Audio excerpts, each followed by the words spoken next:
no camera, nothing. So, yes, it's your boy Brian, and yes, we are back for another episode of the Relationship Rehab.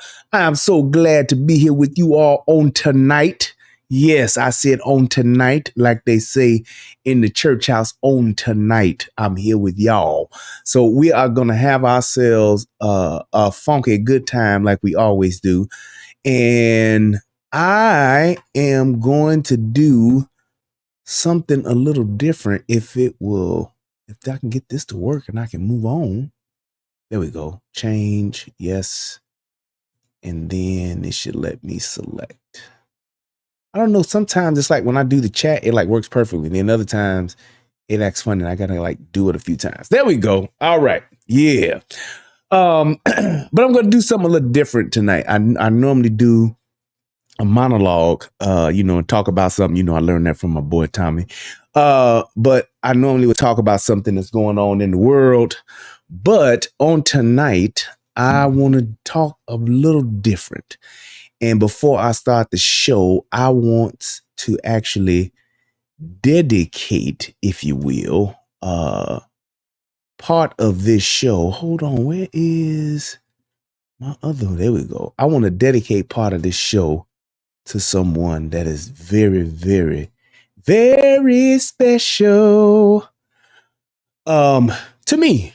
And I thought about it for a while as just to how I was gonna do it, and then I thought I'd do it on my show because it's like, how people always say, y'all know we love to say this. Give me my flowers while I'm living.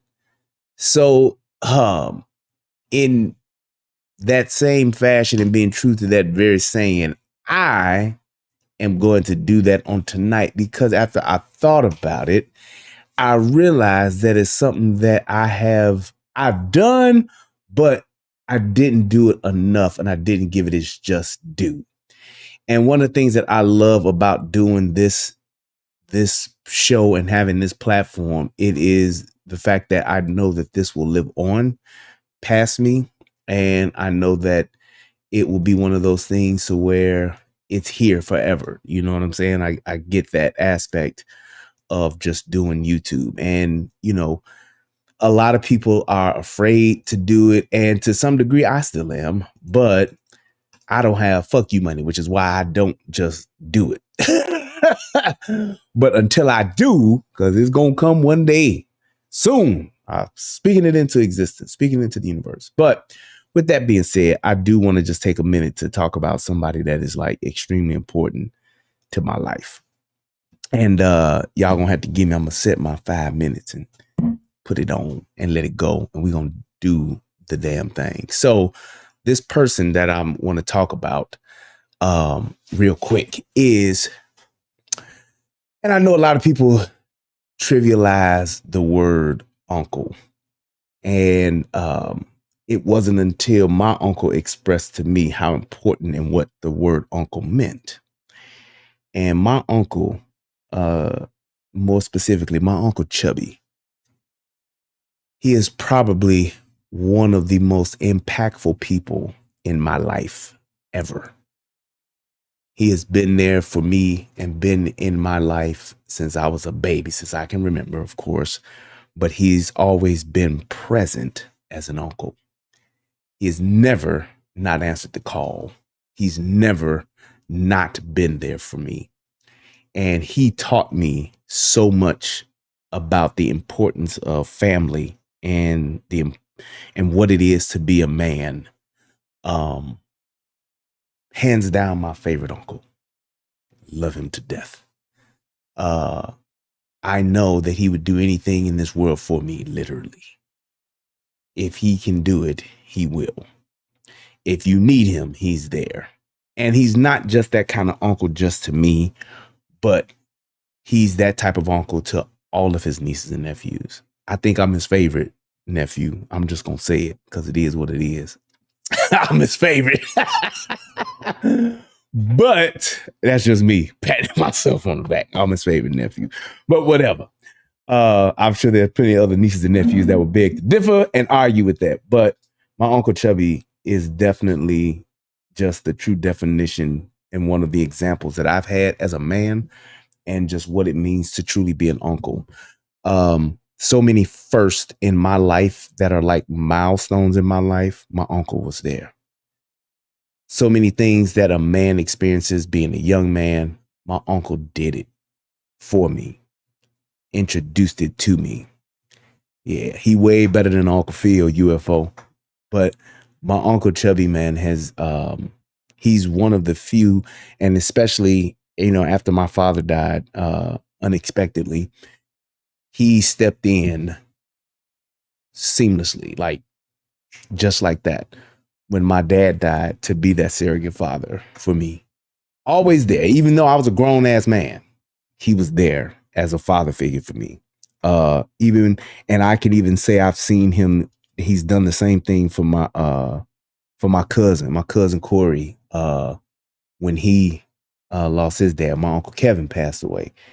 Uncle Chubby stepped in as that surrogate father, and he has just truly been an amazing example of a man, an amazing example of a friend, and just an amazing example of a human being. The things that he stands for and the things that he's done, just as a father, as an uncle, and as a man, I truly look up to him and will continue to look up to him. There are a couple of guiding principles in my life. And when I'm making life decisions, one of the things that I usually will say to myself is, what will my daddy do? Another thing I usually say is, what will my Uncle Chubby do? And that's because he's been such a great blueprint for me. But to my Uncle Chubby, it's so important to recognize people like that, especially men like that are in your lives that have that type of impact, because they're not frequent. They're not everywhere. I mean, one of the things I always say, I don't know if I've ever said it on the show, but I always talk about people say, yeah, I was like, man, the kind of nigga I am, nigga like me only come around every 125 years or something like that. So I ain't know every average day nigga, but my Uncle Chubby, he's one of those once in a lifetime type of men. And it's like, it has been such a blessing to have him in my life. I couldn't pick a better uncle. I just couldn't.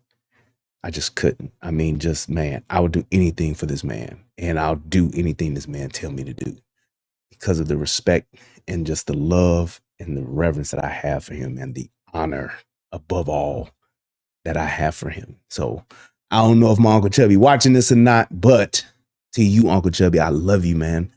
And I thank you for always being there for me. I thank you for being a great example for me, man. And I appreciate everything that you've done, everything that you've sacrificed and shown me as a man, and my cousins and my cousins that you've just been that example to. Great father and all of that stuff. Thank you so much for just being who you are, being in my life, and always being in my corner. I love you. I love you. I love you. And my time is up. But yeah, I hope he sees it. I'm gonna send it to him and hope he watches it. But yeah, my Uncle Chubby is that dude, man. And he's definitely, man, he's probably the only man in my life right now today that I would bend the knee for. You know how we love to call each other Kane. Hey, Kane, you doing it? Do your thing, Kane. He's the only man that I'm gonna bend the knee for. So yes, indeed. So I love my Uncle Chubby, man. So I appreciate you, man, and I hope that you understand and you feel my heart, and I hope that you get it. But man, we do Crestline. We need more like him in the world, man. But I'm holding on to the one I got. I got him, so I'm holding on to him. Shout out to my Uncle Chubby down there in Memphis, living it up, baby. I love you. All right, so let's go ahead and let's get into the show. And I want to talk about Charleston White and white women. I don't know how. If you ever ask, like, what's something you never thought what's something you said that you never thought you would say on your show? I think that's what it is. Me wanting to talk about Charleston White and white women. So with that being said, that's what I want to do. But first, I can't do nothing until I hear my favorite part of the show. Federal law allows citizens to reproduce, distribute, or exhibit portions of copyrighted motion pictures, videotapes, or video discs under certain circumstances without authorization of the copyright holder. This is called fair use and is allowed for purposes of criticism, news reporting, teaching, and parody, which doesn't infringe of copyright under 17 U.S.C. 107.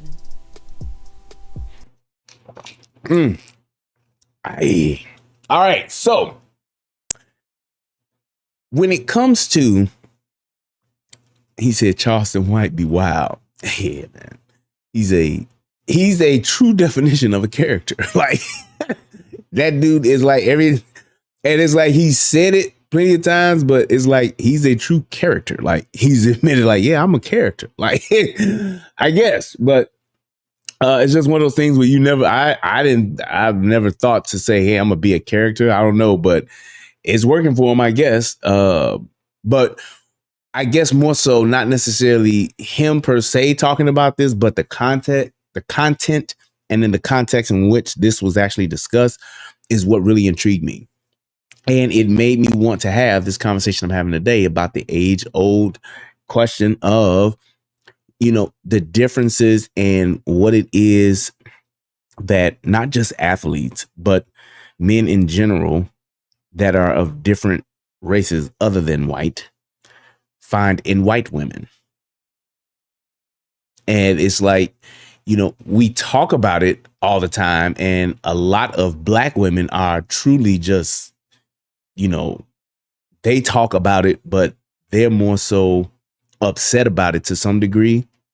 And it's been one of those things to where with me seeing that over the years, it's something that hasn't changed.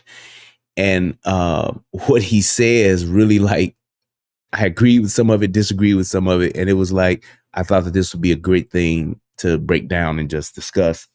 So if you guys got questions or anything like that, please let me know, put it in the chat.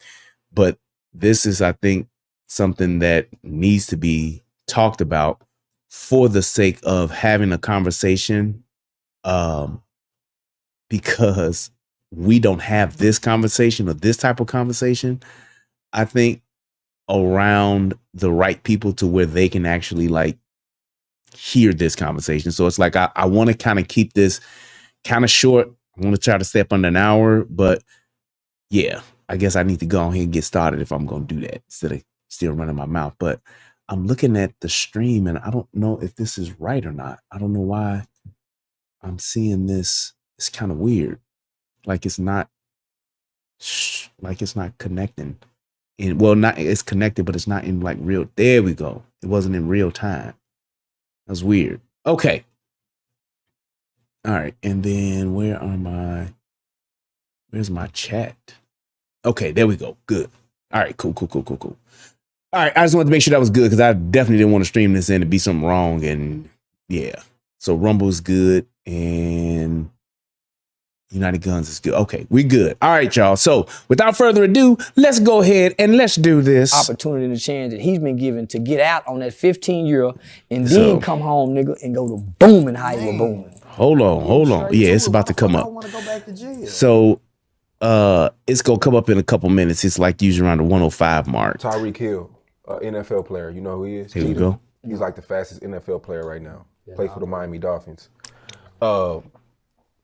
He has 7 women that he just got pregnant. Well, that's my nigga. Yeah, that's my nigga. Yeah. 3 are pregnant right now. Yeah, that's my nigga. Damn. Yeah, that's my kind of nigga. That's the you like what you mean? Like that's like a. If I ran that fast, I would do it too. Nigga, you got them kind of powers, nigga. Yeah. Most niggas can't impregnate 7 bras at one time. That's a nigga with some superhuman strength. Sound like his wife know about the shit too. Like she. Yeah, cool, and he's married. Man, the nigga he's the fastest running human on earth. Man, one piece of pussy. Now that in itself is a feat. I was shocked at that. I was really shocked at that. He said like he got 7 women pregnant at one time and he's married. That is a feat. I must admit and give him his kudos on that. I don't know how the fuck he pulled that off, but he did. So to that, Cheetah, I must say, tip my hat. That's wild. I don't know how he did that one, but hey, he got it going. You can't satisfy that nigga. He the fastest running nigga on earth, son. In the NFL, yeah. Well, whatever, he got superhuman strength. Man, then they got to have 10 holes. People are upset that none of the women are dark skinned though. They all mixed. Here we go. Who upset? Because he already dark. Shit. He know what he like. He already the dark one. Shit. Nigga, they got to settle for anything. Nigga, he picking what he like. Nigga, when you got money, you can pick. Everybody else settling. Yeah, everybody else selling. Motherfuckers settle for their baby mama. Bitch, they just didn't wear rubber that night. And he didn't mean to get this fat motherfucker pregnant. I swear by God, Dirk didn't mean to get that fat white girl pregnant. Shit, he was broke then. He Man, that said that nigga look like Kanye stunt double. Selling. Yeah, he was. Hey, that's old Kanye. That's old Kanye, UFO. That's not new Kanye. Wait, let me see what he says here. He says, not all white women are the same. Let's agree that we're talking about the non-mud shark and not trash white women. I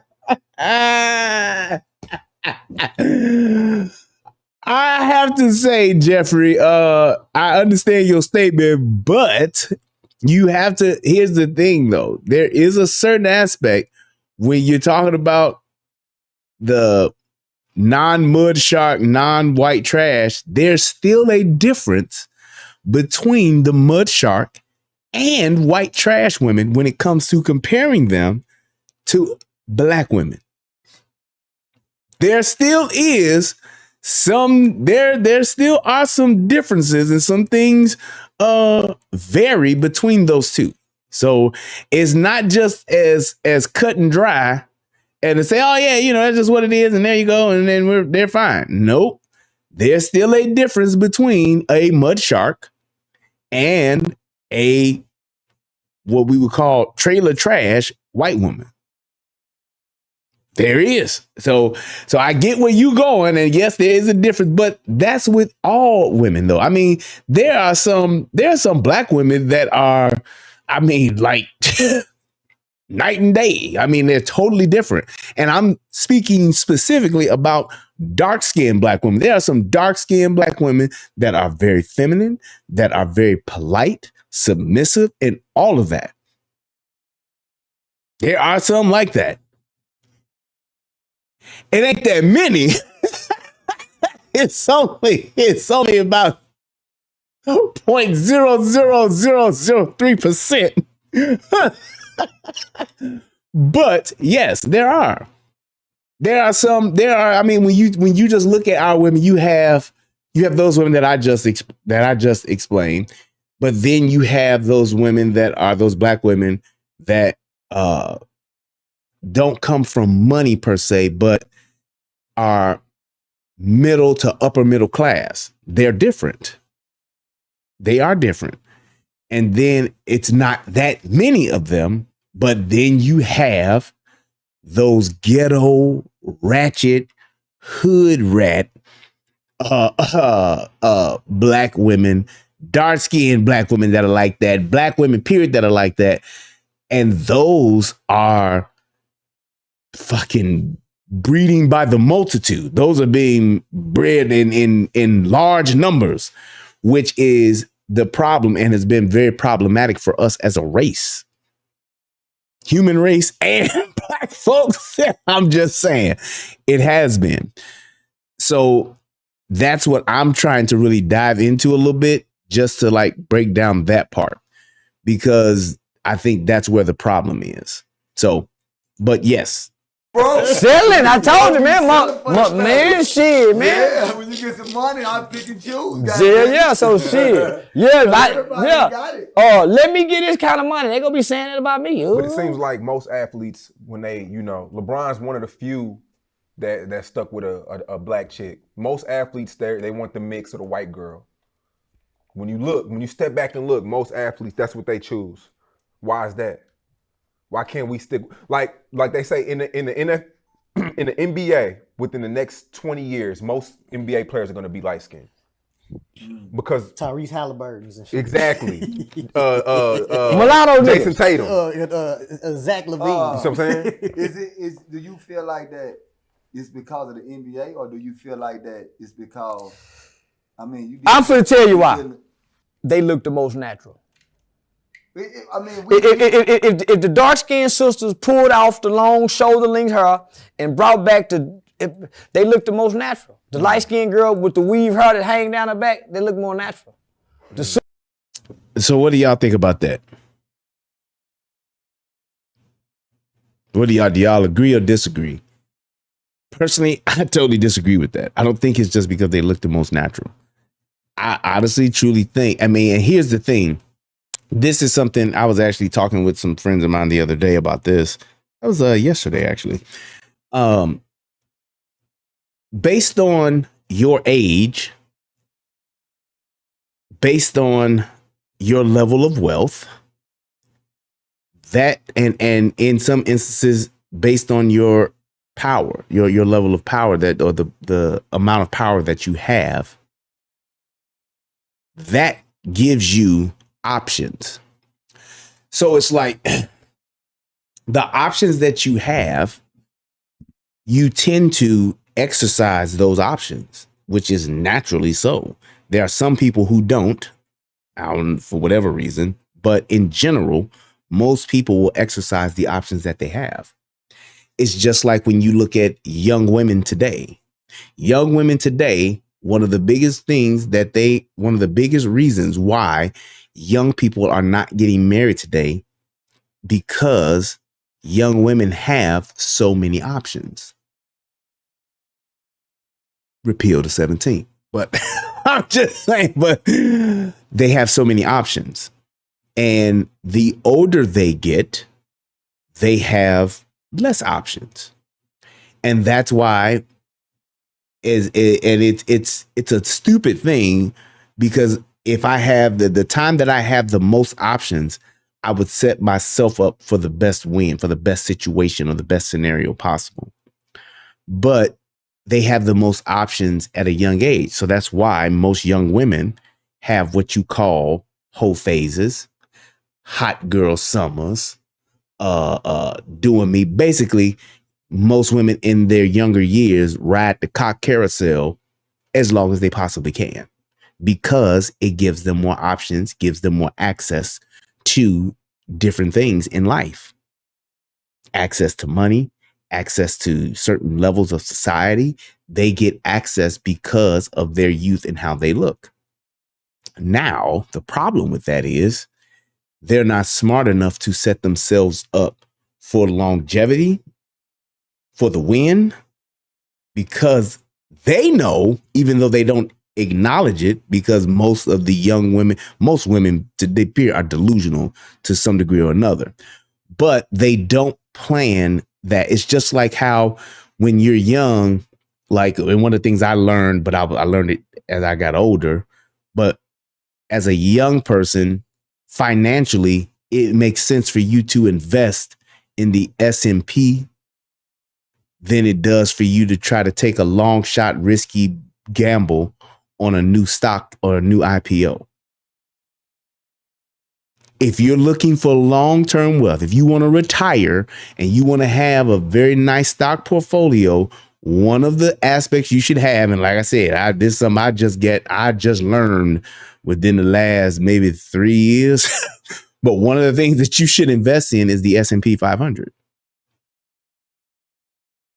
It has proven fact, proven statistics, all of that. Over time, it is one of the most stable and one of the most profitable stocks to have. I ain't know that shit. My mama and my daddy didn't know that shit. Just some shit. You don't know what you don't know. But it's the same thing with women as far as their options. Yes, you have a lot of options early on in your life, but you should be using that time to set yourself up to pick the best mate possible. But most women don't.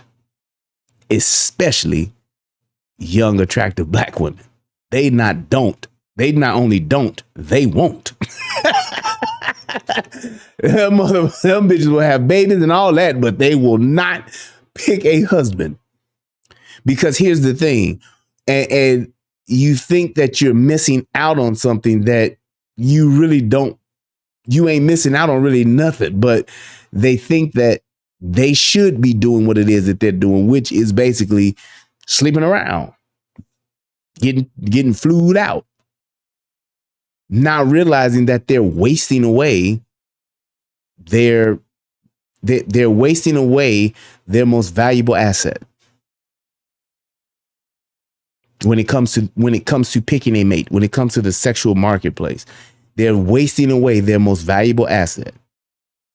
So it's just like if somebody, you win the lottery and you go and not the mega millions. Let's say you just win the lottery for $5 million. You win a scratch off. You get $5 million. You get what you gonna probably bring home maybe about 3.5 or something like that. But you take that $3 million and you go buy 10 Rolls Royces. That's $300,000. You go buy 10 cars that are $300,000. You just brought 3 assets that are wonderful vehicles. I mean, amazing vehicles. Let's not knock that.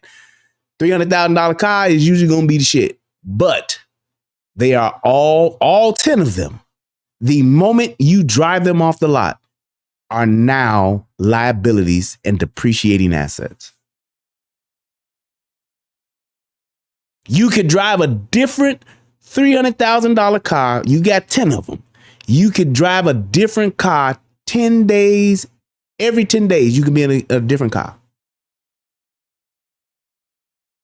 But every day you have those 10 cars because you can't drive them all at once. But every day you have those 10 cars, they're literally depreciating in value at some percentage, to some degree. So those 10 cars you buy in 10 years will not be worth what you spent on them in the beginning when you first bought them.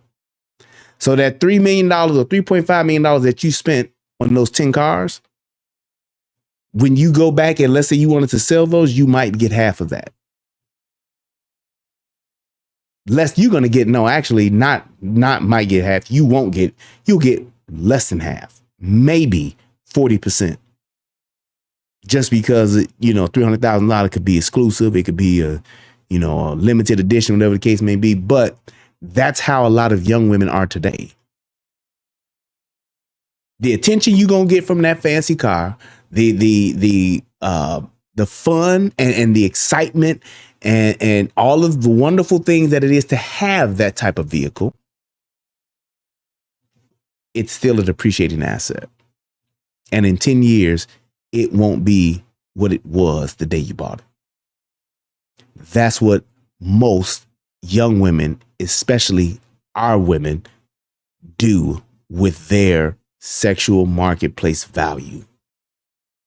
They waste it driving around the block, putting miles on their body, riding that car carousel, that car carousel.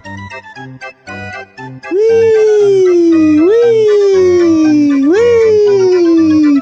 Girl, we turned up. Girl. Yeah, we partying, girl. That's what they're doing. And not realizing that by the time 10, 15 years roll around, 20 years roll around, they were 20, now they're 40. Now they're 40, and now they're trying to find a man because they don't get half of the attention they used to get. They don't have half of the men trying to lock in, or they only get men that will fuck them now, that want to fuck them, and that's it. So now they're trying to wrap up the year or wrap up their lives and start to end on a good note. So now they're scrambling, trying to find a man.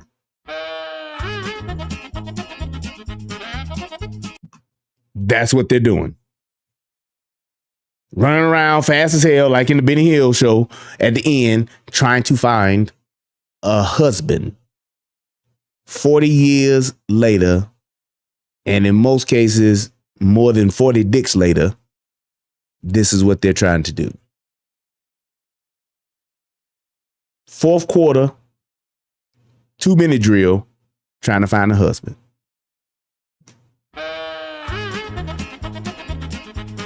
I gotta find me somebody, girl. I need somebody to help me with these kids, girl. I got these grandkids too, girl. That's just what it is.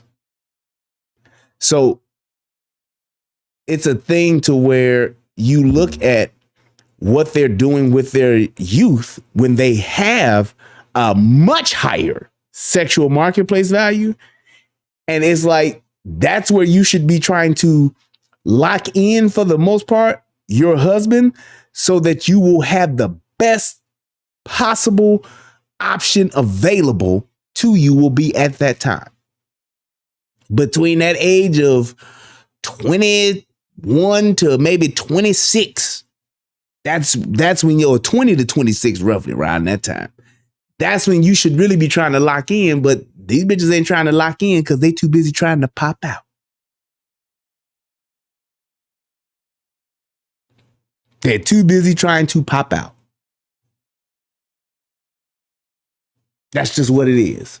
So it's like when you think about those things, it's not about looking natural and being natural. That's part of it. But the biggest thing about that is how you carry yourself and the way you present yourself and what you do with yourself now. And I'm going to tell you like this, because there's such a scarcity of men, and more so men that women want to date and want to marry, there's a big difference.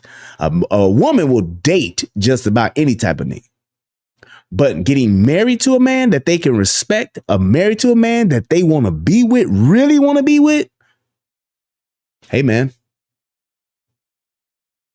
you take whatever that percentage is of eligible men that they want to be with, and then you cut that in half, or cut it by or 3/4 of that, and take that fourth of that and say, them the men y'all really want. So when you look at black women who get married at what, 24%, 25% of black women get married, 1 out of 4, only a fourth of them will get married, period. And then when you look at that fourth that get married, how many of them are with men that they really want to be with? I can tell you probably 3/4 of them ain't with men that they want to be with. And you know why I'm going to say that? Because divorce rate is at 70%. And here's the problem with that, though. Yep, I'm going to say this, then I'm going to go ahead and play the rest of this. Trucker C says, Brian, I see these 50 and 60-year-old Tootsie Rollers still trying to show they got hips like young chicks and still think men want the cougar stank. Yes. But the problem with that, Trucker C, over the next 10 to 15 years, it's going to get worse. Over the next 20 to 30 years, it's going to get catastrophic.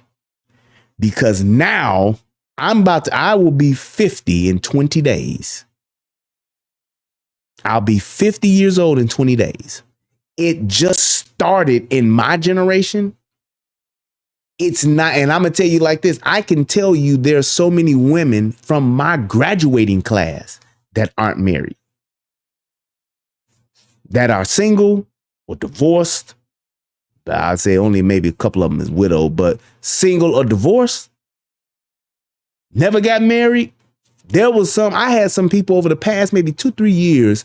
I can remember clearly maybe 3 of my high school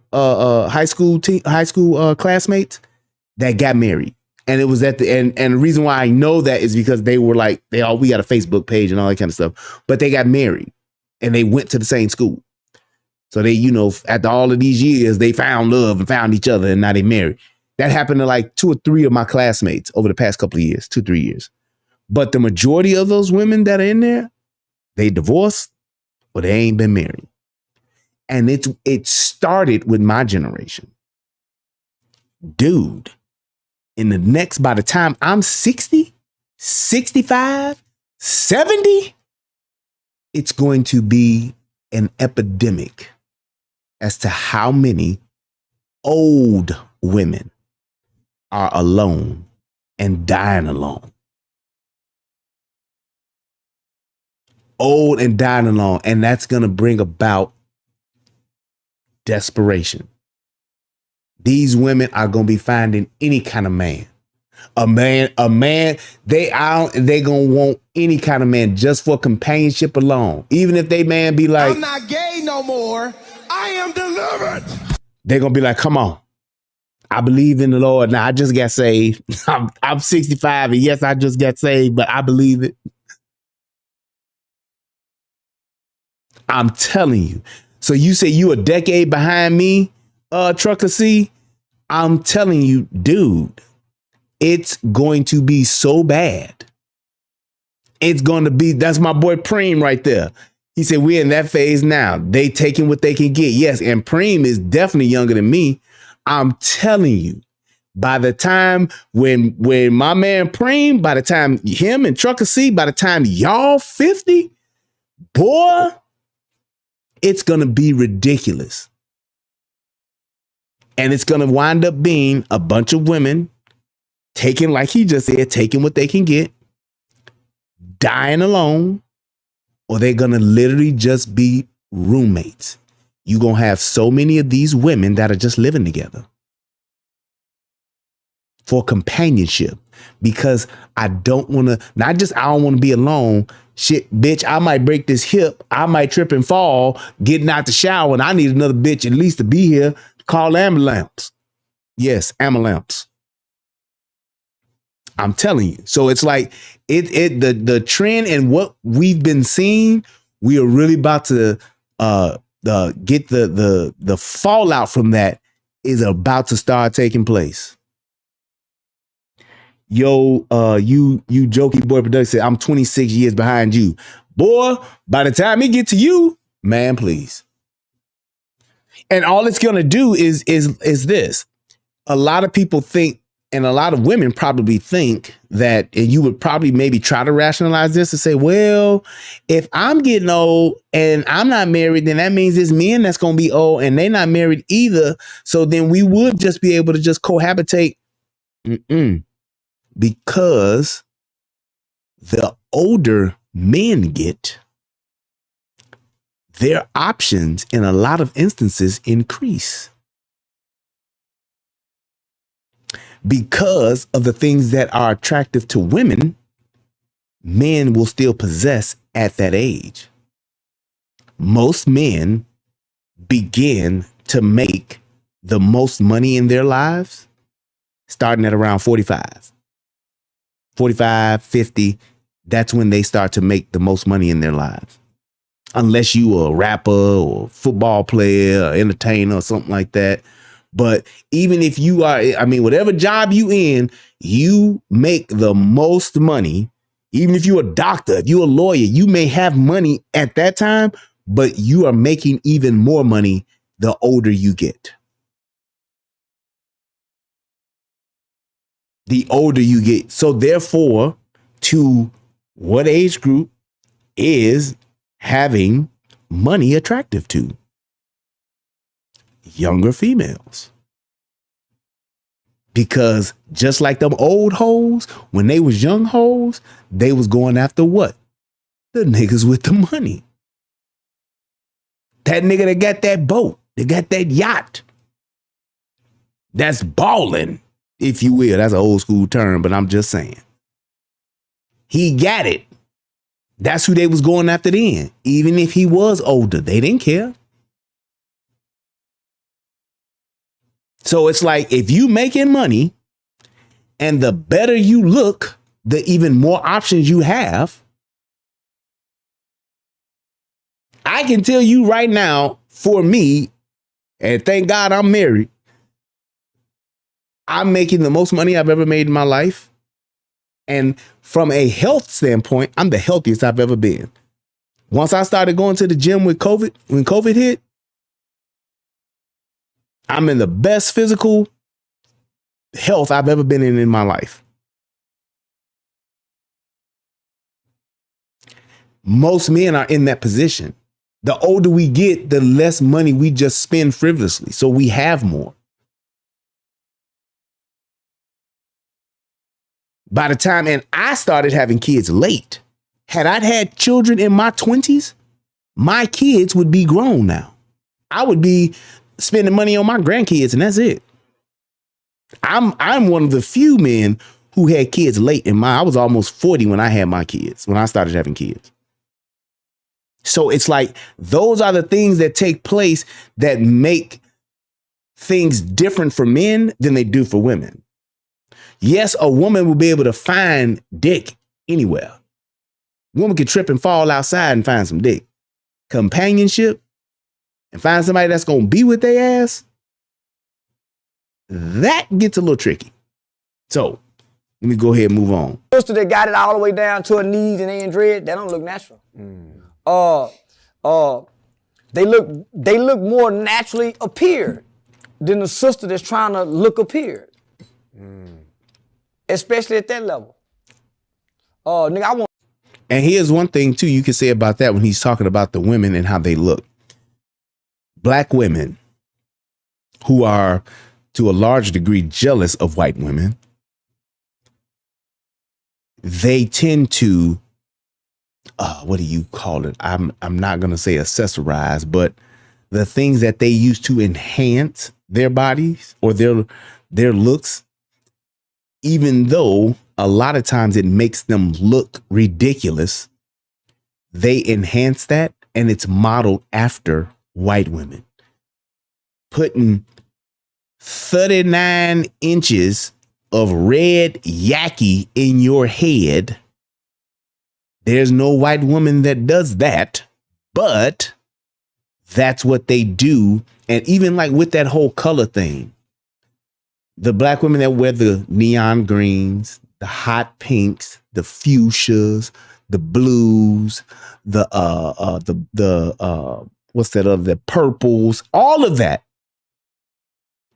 They only do those loud colors for attention. Because what are the odds of a woman being the only woman at a party or at a whatever with fuchsia colored hair? Slim to you probably be the only one. You'd probably be the only one. So that's why they do it. So they could be that girl with the fuchsia hair, that girl with the neon green hair, that girl with the purple hair, that girl with the North Carolina blue hair. They wear those loud colors for more attention so that they can literally stick out like a sore thumb. He says the worst is women. The worst is women in their 40s that are ready to have kids and think they will have no problems bearing them. Yep.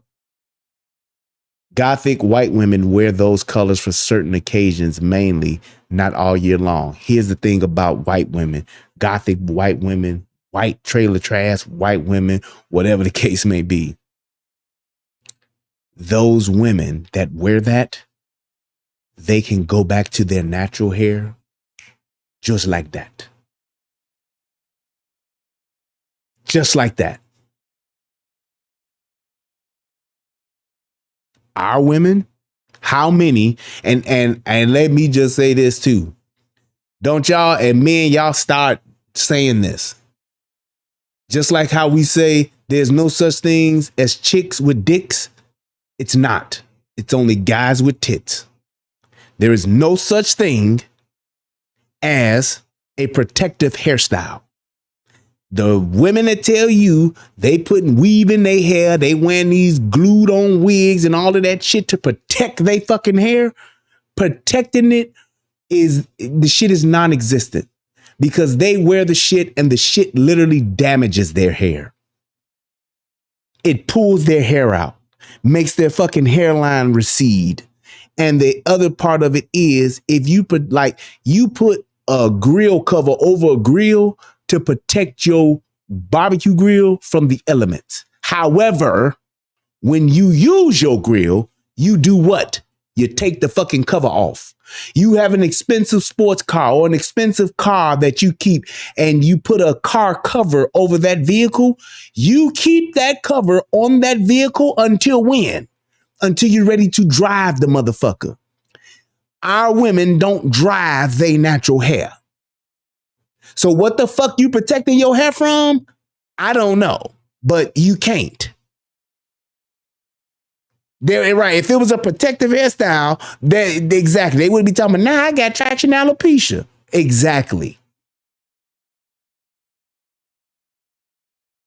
That shit it's one of those things where people have just said it so long, and I'm quite sure that the fucking cosmetologists of the world are the ones that said it, and that's what made, just to help, these women along with it's okay to wear it.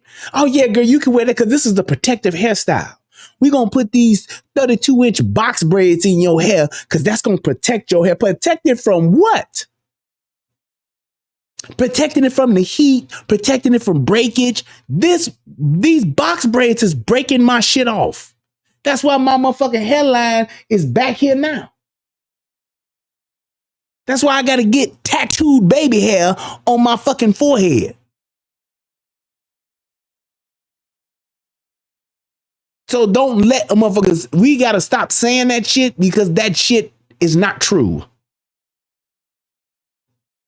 It's for motherfuckers that don't want to do their hair and motherfuckers who've already fucked their hair up. That's what wigs are for. That's what fucking weave is for. That's what all that shit is for. You got that RoboCop hairline. Exactly. It is what it is.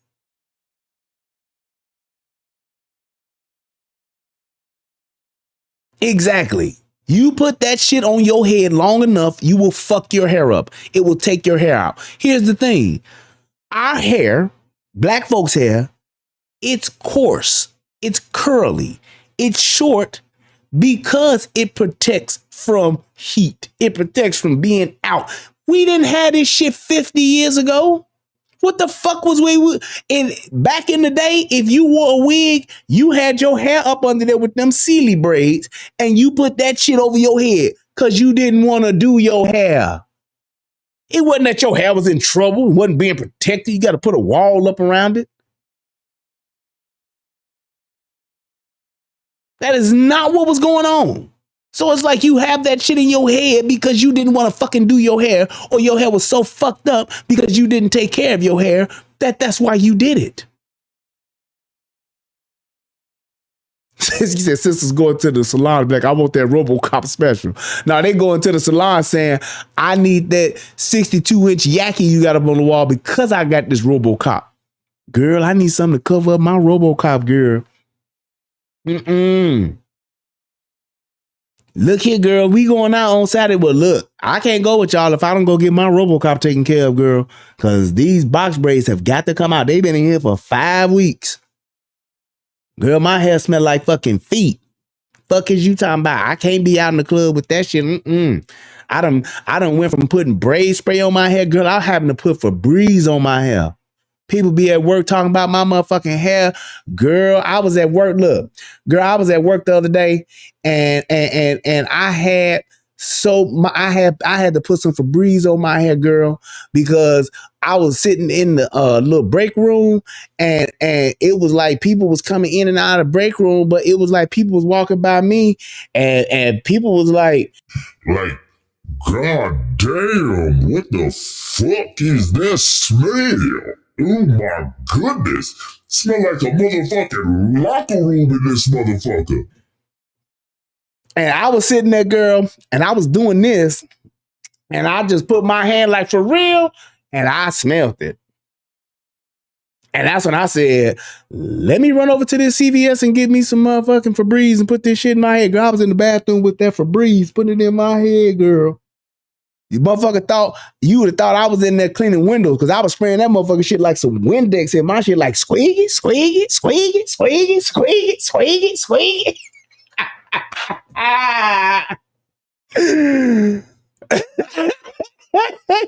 Squeaky, squeaky, squeaky, squeaky, squeaky, squeaky. I'm just saying. That ain't no protective hairstyle. That shit is not protecting you.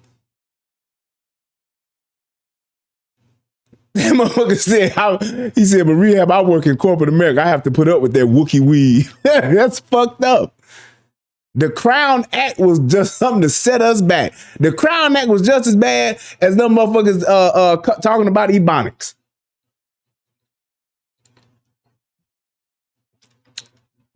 That shit's ridiculous. Wookiee weave. He said that smelled like a work boot. I'm telling you. You know what it is? That is not protecting your hair because it's like you got that shit on your head, but you're still, it's not protecting it because you still sweating, you still getting in and out of the shower, that moisture coming in and off your hair. It's like you get sweat, you go to the gym and all of that shit. It's like, man, if you not washing that shit, if you not taking care of that shit, what the fuck is it gonna do? It's gonna stink. And eventually this shit will become a fucking breeding ground for fucking germs. It's not exactly, Preen. It's not like they put that shit in their hair and then they take it out in a week or two. No. Them bitches pay $500-$600 for them fucking braids to get put in their head. They sit in a fucking chair for 17, 18 fucking hours to where they fucking legs and shit is falling asleep. They getting fucking cramps and shit in their legs and all that shit. Spend an entire day in the fucking salon getting their hair done. They ain't trying to take that shit out in a week or two. Bitch, this shit coming out when it's like either you gonna take it out or it's gonna take your hair out to come out on its own. Okay, now I take it out, girl. And I'm gonna go sit for another 5 hours to get that shit taken out. And as they're taking that shit out, they're doing what? Taking out my real hair too. Now, you naturally lose hair just because we're fucking humans. We shed hair. That's just natural. But when you putting them braids and shit in there, you can't tell me that shit is right. You can't tell me that. Yes. It's just like when people put that fucking perm and shit on their head. If that shit that you putting on your hair, all them chemicals and shit they putting on their head, that shit fucks you up. It does.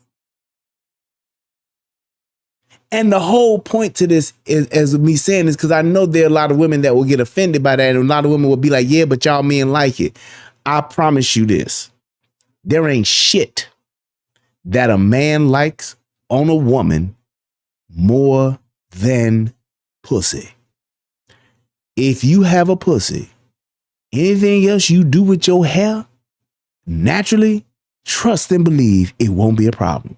I have never, and I mean never, been around my niggas and my homies, men in general, in the barbershop. I've never heard a man say these words. Bro, that weave she had on her head was the shit. I couldn't say no to her, bro. I had to go get her because that wig she had on, bro. Bro, did you see that motherfucking weave she had in her fucking head? Nigga. Any men in the chat, please let me know if you've ever heard it. Niggas ever been, and we talking about locker room talk, right? Locker room talk ain't never said, bro, I seen this bitch the other day.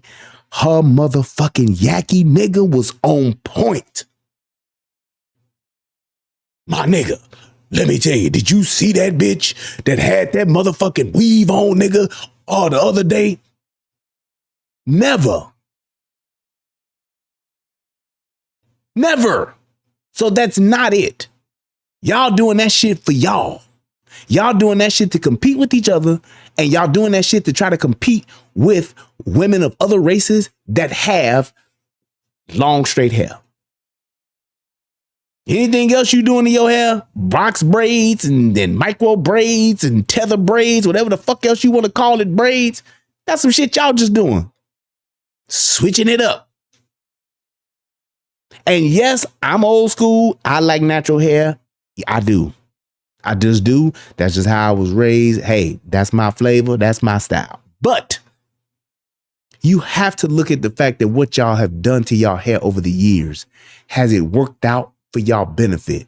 Show me the woman my age that's been getting weave and wigs put in her mouth, them glued in wigs and shit in her hair since she was in her 20s. Show me her real head now. If the bitch don't look like Jada Pinkett, she gonna look like Crazy Eyes from motherfucking Orange is the New Black. One of the two. Or Miss Seeley. Shout out to the color purple. On a natural sister. And maybe black women didn't like them niggas when they wasn't nobody. They like them niggas. Them niggas got that pussy, homie. But before they was somebody? Yeah, homie. See. You don't think it's a thing to where as though Black women be aggressive. Shit, you got to be that one growing up. We growing up now at a time where, when I was growing up, you got blacks right here. You didn't have Mexican, Chinos, and people walking down here like this. We dealing in an era now where you got options. It's multicultural, homie. Yeah. So we gotta wake up and realize that you got black guys that want to explore. They want to explore, homie. It's not that they been in the hood fucking all their life. Yeah, it's not. And here's my thing to that. That works both ways.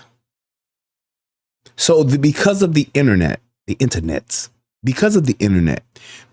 of social media, dating websites, Facebook, IG, the same way it works for men wanting to, not wanting to, but having access to women of other races. It's the same thing when you look at women who got fucking Instagrams and fucking OnlyFans. They have access to the point to where they have literally stopped working regular everyday jobs and they've considered that a profession. Instagram model, OnlyFans model. Basically, it's selling sex on the internet, which gives them not just more resources, but more options. Because if there was no internet, those women would only be subjected to being hit on by the men in their neighborhoods, in their communities, in their cities. What the internet has done and what social media has done, it has given them access and has given them a platform to where they're able to advertise in the sexual marketplace to not just their neighborhoods, their communities, or their cities, but to the entire world. Thank you, UFO. Hence, being flew out to Dubai to get shitted on, pissed on, fucked on, whatever on. So it's not just the men that now see, and even when they talk about passport bros and all of that shit, what's the difference between that and an OnlyFans model? We all know that these women that are on Instagram thoughts, the Instagram models, if you will, they selling pussy and they riding the car carousel. Because if it's 100 niggas that's hitting a DM, they finessing 75 of them, and the other 25, they might fuck 10 of them or 15 of them, if not all 25 of them.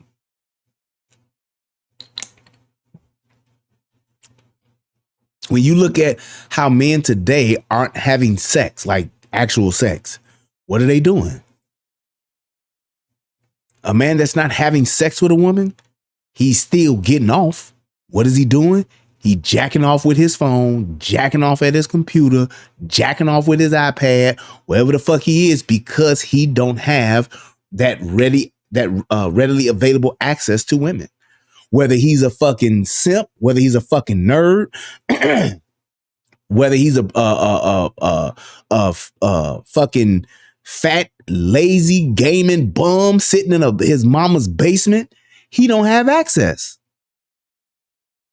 And in the sexual marketplace, he has no currency.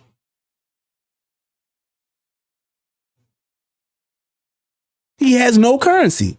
That fat dude sitting in the basement playing Fortnite and fucking Call of Duty at all hours of the day, drinking fucking Monster drinks and eating fucking potato chips and fucking cheese puffs and got the motherfucking orange fingers and all of that shit, eating fucking ho-hos and Twinkies and shit like that, ordering fucking pizza and everything he eat. Motherfucker don't go nowhere because he door dashing every goddamn thing to his door. He don't have no currency on the sexual marketplace. So what does he do? When he get that urge, when his dick get hard, he going to OnlyFans. He paying some bitch $15, $20, $50, $100, whatever the fuck it is, to get a special message from her, and it ain't nothing but her sending him a video of her playing with her pussy, and that's it. It's just what it is.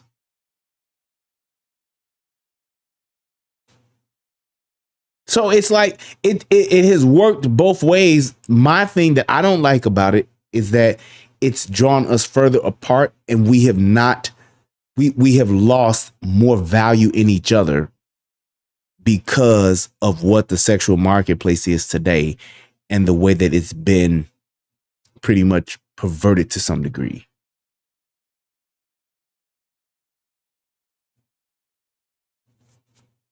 That I'm going against my people, but goddamn, I want to know what this white pussy like. I want to know what this Asian pussy. And let me just say this: Come on, homie. they be worshiping that nigga's torpedo. They worship that log. And here's the thing too. It's the same thing with it, that to me, it's yes, there are a percentage of men who will venture out and want to be with different races, just like, I mean, it's different. But the majority of us still, black folks be with black folks. White folks be with white folks. Asian folks be with Asian folks. It is a very small percentage, even though it may be talked about more, but the percentage is still small compared to the greater number of black folks being with black folks.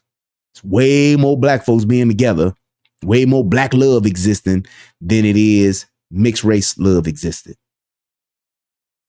It just is. And I even saw somebody in here today, he was talking about they worship that log. It's like there's a thing to where when you look at the value that other races of women have compared to ours, yes, women will worship that log to a degree to where it will put their life in a bad situation. Like somebody mentioned earlier in the chat, I can't remember who it was, but they talked about the three brothers down south that had them 79 women or 84 women or so. I think it was like 86 women by three men. Apparently, and it's evidentially, I mean, just you have to assume that those three men have, that was you, Crestline. Thank you. I got you. Shout out to you. But those three men must have been amazing in bed. You can't impregnate 80. You impregnate. We ain't talking about fucking. We just talk if they impregnated 86 women. They got, I mean, not 86 women, but they got 86 kids. If they were able to get 86 women pregnant, then they have got to have probably slept with 2 to 3 times that many. So they will worship that dick, worship that log, whatever you want to call it. But to what degree? To the point to where I'll be baby mama number 71. Hell, baby mama number 17. Baby mama number 22. Baby mama number 26. Baby mama 31.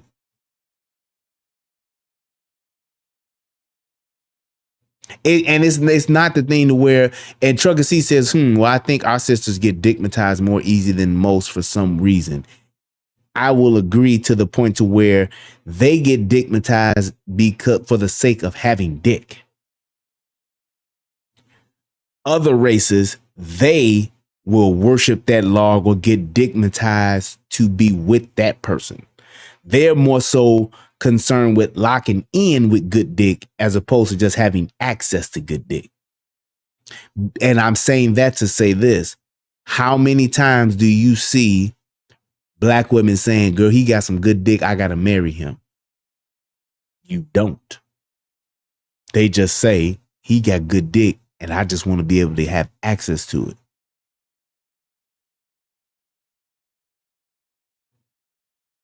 That's just it. They just want the dick. They don't want the full commitment. They just want access. And that just goes to the mentality of just, they want that instant satisfaction, instant gratification. It's that thing where they say, look, I can give you $1 today, or I can give you $5 in 3 days. They're going to be like, fuck that. I need that dollar right now.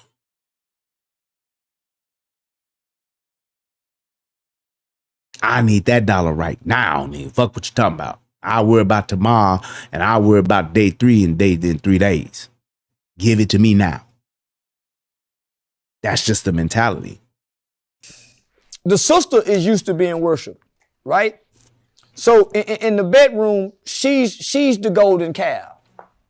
She's the golden calf. In other bedrooms, the black man is the golden calf. And I kind of agree with him in that.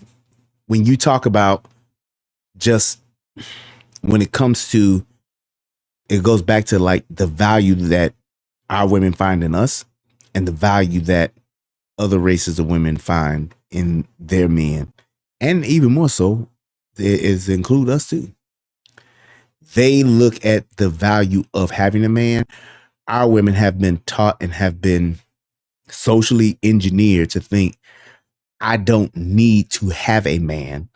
I just need to be able to use a man.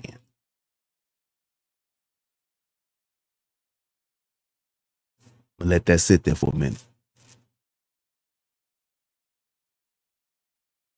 I don't necessarily need to be with a man.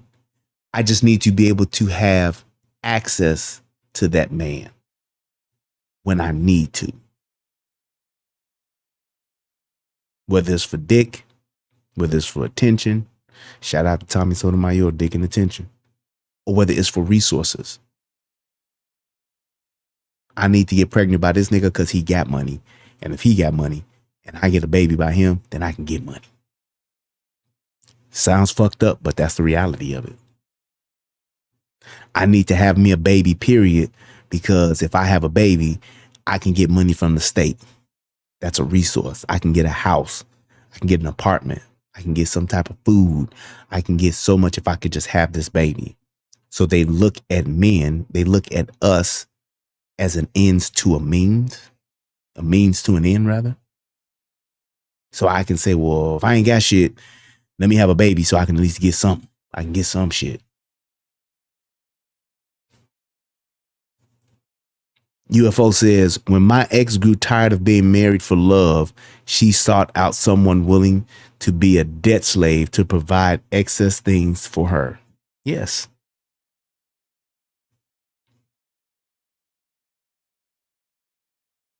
He says, I remember Trucker C says, I remember back when sisters thought it was disrespectful to suck a brother, to suck dick right, but be mad when Becky getting all the brother's attention. Fast forward to today. You got Suki Hana. And the only reason why is because of the attention they get on the internet for doing it. Ghetto gaggers. It's the attention that they get for doing it.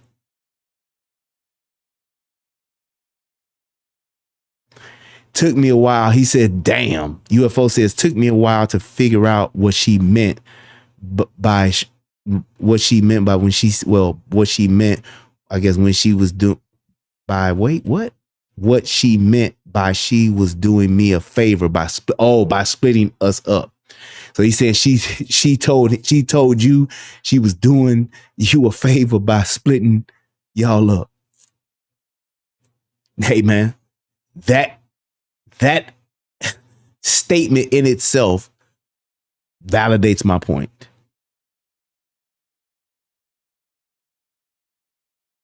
Validates my point. So when you think about what our women do and how they treat us, and I'll go as far as even to say to the degree of how we treat our women and what we do, even though it's mostly because of what they've done to us. Just like when I did that show last night about the guy, what was he doing? The guy, the lady that got shot, Finlayson, that got shot by the police. What was he trying to do with her? He was pleading to be with her and to work it out. Pleading. Now, most black men usually stay in that space because they were raised by single black mothers. So they look at their mama and they look at black women like, I just got to figure it out. And no matter how they treat me, I just got to roll with it. Just got to figure it out. And even when I do some fuck shit, I still want to be in this dysfunctional shit because that's all I know. But there are some men that get that initial being fucked over and they reverse that shit.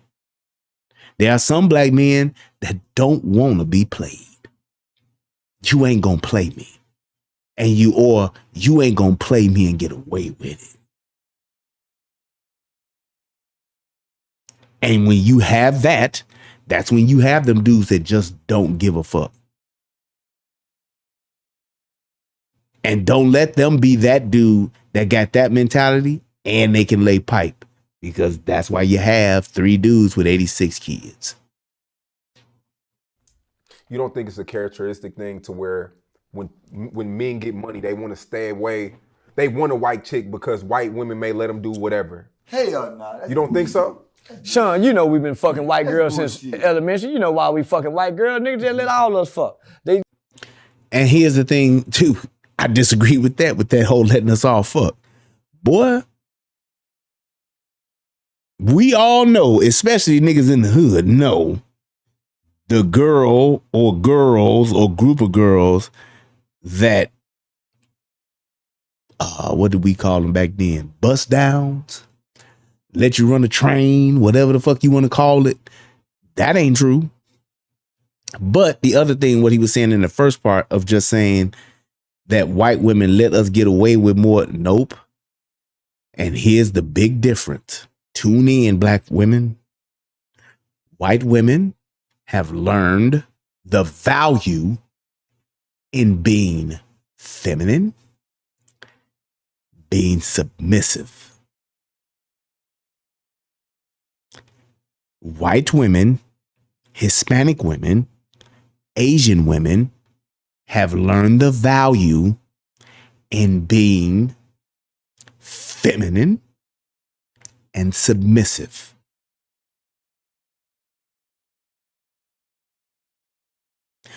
And if you really want to turn up, add fit. But let's take fit out of it because there's plenty of fat white girls and fat Hispanic girls that got niggas. But they understand the value in just those 2 things.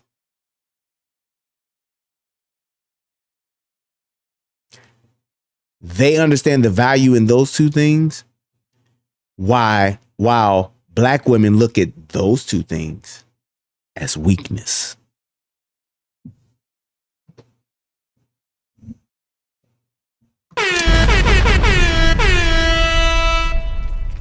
They look at those 2 things alone as weakness. Now you add fitness on with that. Most black women don't give 2 fucks about fitness.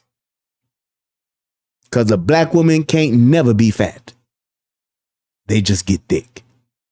That's just what we, and here's my thing. The problem with that is niggas have co-signed that.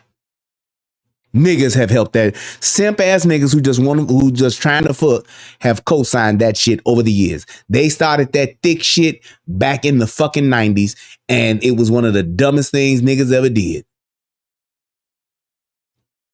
Yeah, she ain't fat, she thick. Nope, she's fat.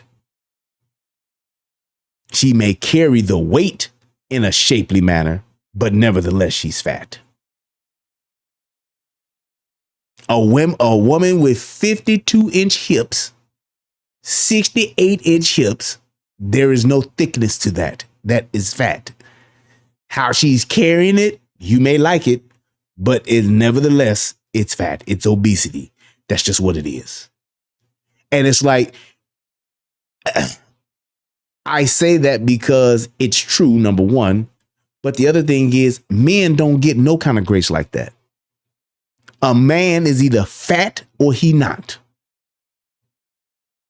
Nigga chubby, shout out to my Uncle Chubby. You either chubby or you fat or you're not. That's just it. That's just it. These women have even gone as far as, and I don't understand how we are the only, and black women are the only ones that's doing this shit.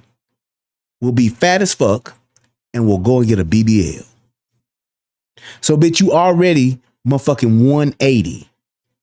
And then you go and drop 10 grand to go get your ass done? Where they do that shit at? I tell you where, in the black community. That's where they do that shit. You dumb son of a bitch. You dumb son of a bitch. It's only in our community where you'll see that. Bitch went 165 in the cities where the skinny niggas die and go get a BBL. 8,000. And you know good and goddamn well, Catherine, she ain't 180 pounds and 6'2". She 180 and motherfucking 5'2". She 180 and might be motherfucking 5'6". That's it. Why would you do that?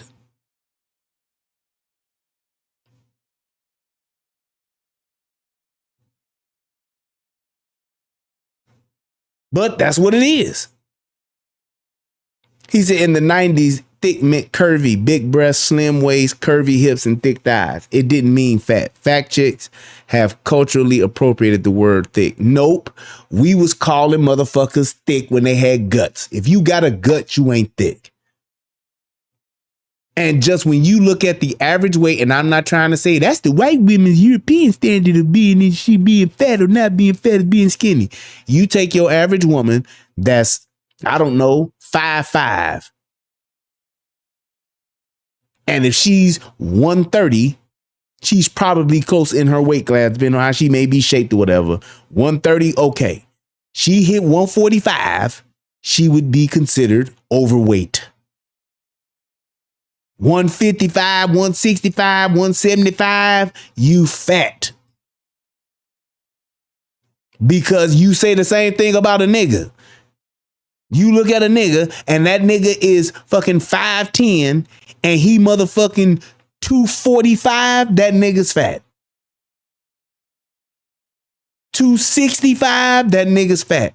270, he probably need to be playing for the fucking front offensive line for somebody.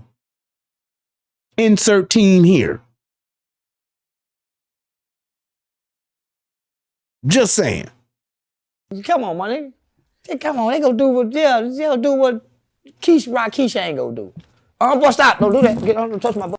And that's the thing too. It's not a thing to where, it's not that a white woman will do something that a black woman won't do when it comes to sex. Nope. Because I've seen plenty of black women get ran through, ran up in, ran over. It depends on what kind of nigga you are. A white woman will just like your ass. A black woman ain't gonna like you until you can motherfucking be a thug ass nigga. You gotta be able to beat her ass. You willing to beat my ass, nigga? Okay, I like you now. White women are more agreeable. White women are more, and Asian women and Hispanic women are the same, more agreeable, more submissive, more feminine. So yes, a white woman will like a nerd. How many black women like nerds?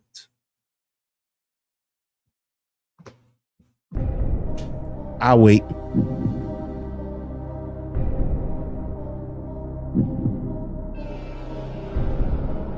Exactly. How many black women will like the smartest guy in the class, the guy who's getting straight A's? Even if he's not a real nerd, he's just good at he know his work. What do they call him? Lame.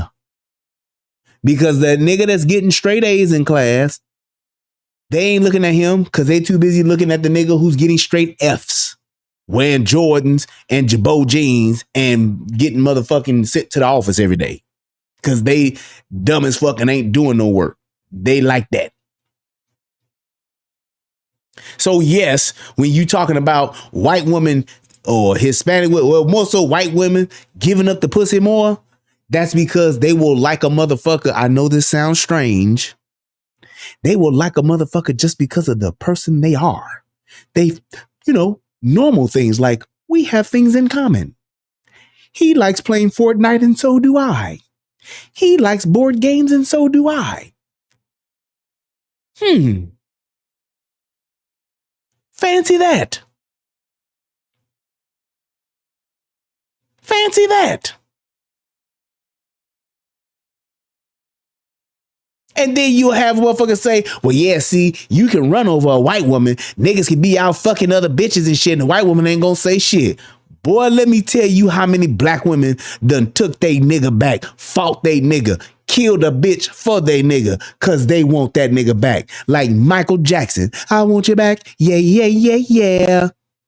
How many videos have you seen of bitches rolling up in droves to fight other bitches, black bitches, all black, to fight other bitches, or they fighting white bitches for their man?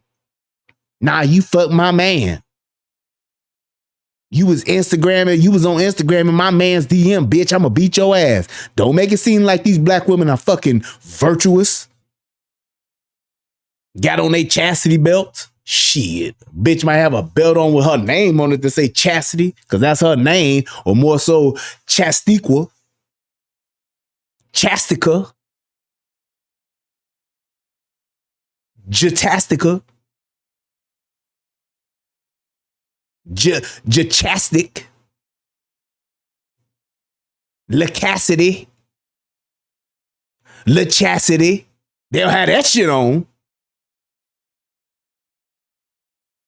But not no chastity belt. We ain't like, you ain't gonna never, black women say, we don't be fucking like that. Shit.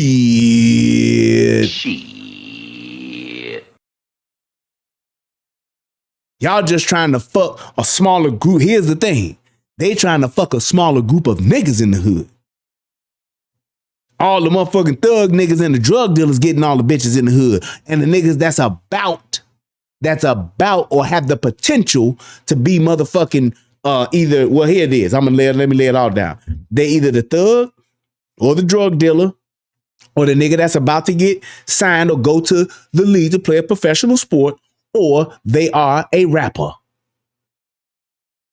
One of them four: entertainment, sports, drug dealing, or gang banging. Smoking that smoke. Gang banging, doing that dope. One of them four. All of the women in the hood are trying to fuck them four types of niggas. That gaming dude, that lame ass nigga, and the nerd, the geek. No. Them four niggas, they ain't getting it.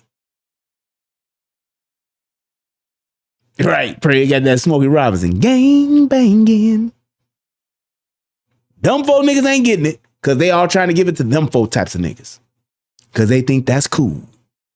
That's popping. Now, them four niggas, the nerd, the geek, the lame, they trying to marry them once they get old and they pussy got 400,000 miles on it. Once that pussy been ran through and they can't get up like they used to, they can't bounce that ass like they used to because they old now and their knees hurt. They can't ride that pole like they used to. Now they trying to find them niggas to get married to. You know what? I always did like you.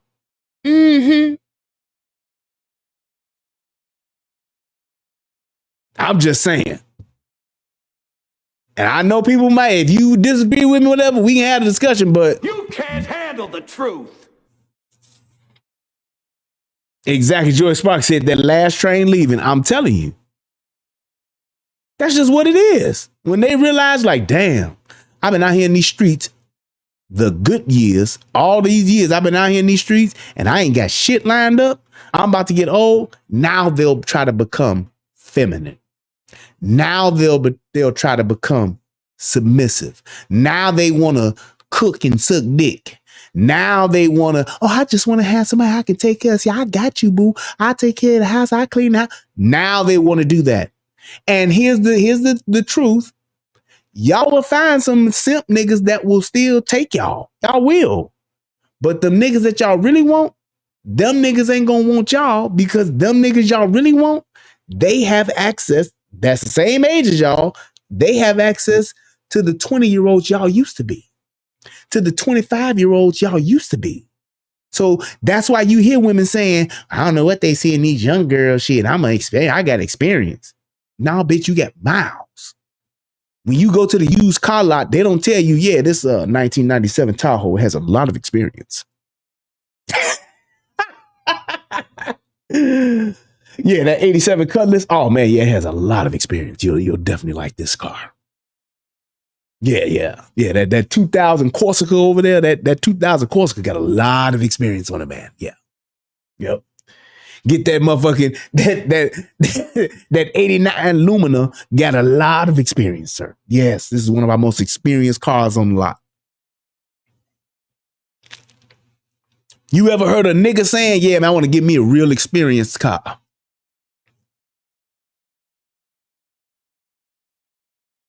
Let me go on down here to Bob Watson. Get one of these experienced cars. You ever heard a nigga saying that? You ever heard any man saying that? Y'all want me an experienced car. Even if a man goes and gets a vintage car, they still want one with what? Low miles. You want that 89 box Chevy? Excuse me. You want that 89 box Chevy with 600,000 miles on it or with 200,000 miles on it? I'm going to take the 2.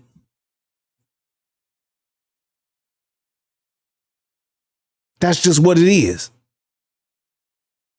They try to jazz it up and try to just say shit like it's the same type of Jedi mind trick with protective hairstyle. That's what they try to say. With I'm an experienced woman. You a old hoe. That's just all that is. You a old hoe. Yep. You got that tavern life. It's just like having them city miles and suburb miles. Boy, a mile is a fucking mile. That's used car salesman shit. Oh yeah, see that car there, it does have 80,000 miles on it, but it's an old lady who lived down in the suburbs and she drove it just to church on Sundays. That's that. You might as well tell me the car got had a protective hairstyle on it for the past 20 years. Shout out to my man Chris Sykes. Hit your boy up with the donation. Appreciate it, bro. Let me see what you said. But it's like, that's what that shit is. It's like you got a motherfucking old ass car.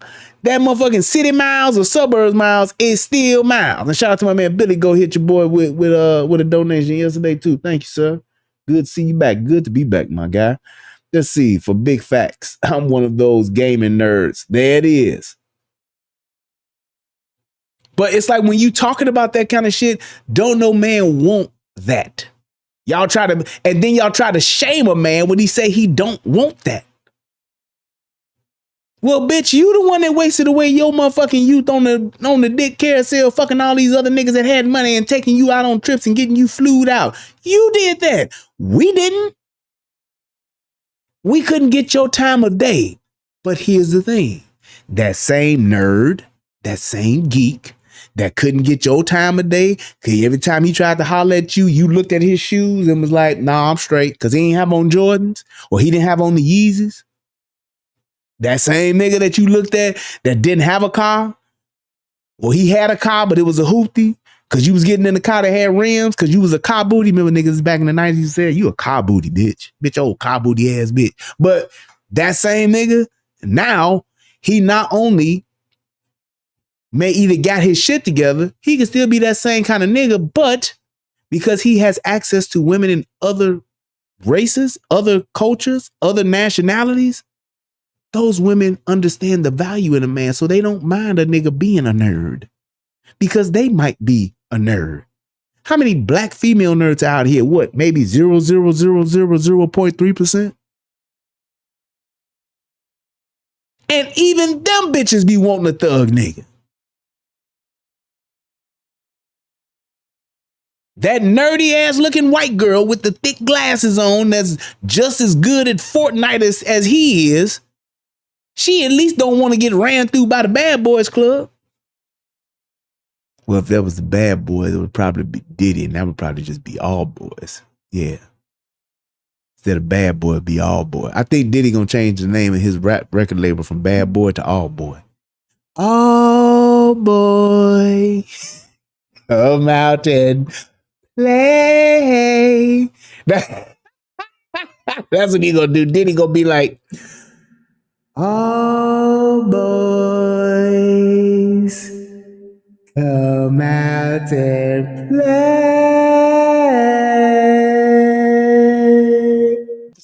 Wow, wow, wow, wow. Hey, shit. That nigga Diddy got a new label with his new artist, TD Jakes. Recently, that first album, nigga. That nigga the new Biggie. Hell no.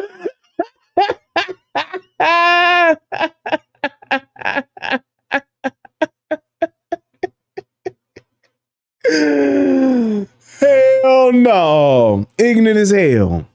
Nigga changing that label from Bad Boy to All Boy. I gotta do that again. All boy, come out and play. You know I have to do the remix, right?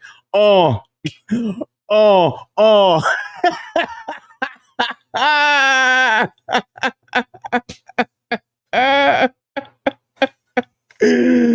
Hell no. But getting back to there's only a couple more minutes left that we'll be done. Here's the white girls, yeah. Oh, y'all get out of here. I'm not for the fuck all them. Come on now. We learned this in school. Then when we get to college, we see the difference. Nigga, the black girl huddle up, looking. Her friend wanna fuck. Girl, you not going. The white girl get her friend to come. Yes. And here's the difference. White girls will definitely, and are definitely some very, very, very whorish white girls. Please do not get it twisted. Definitely very, very whorish white girls. They are the definition of the word slut. However, they know how to say, you know what? I'm going to stop now in my 20s so that I can find a husband, as opposed to just riding this on out until I'm in my 40s. That's the difference. A white girl will know when, say, you know what? Yep, I just got over to college. I'm a brand new student at Arizona State University, and I'm going to party here while I'm at ASU. Yep. My parents aren't around, and I am going to clown.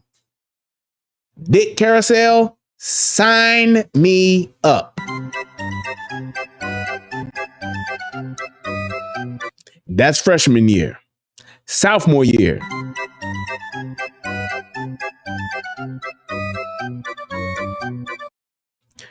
Junior year. Midway through, you know what they do with their inner whore?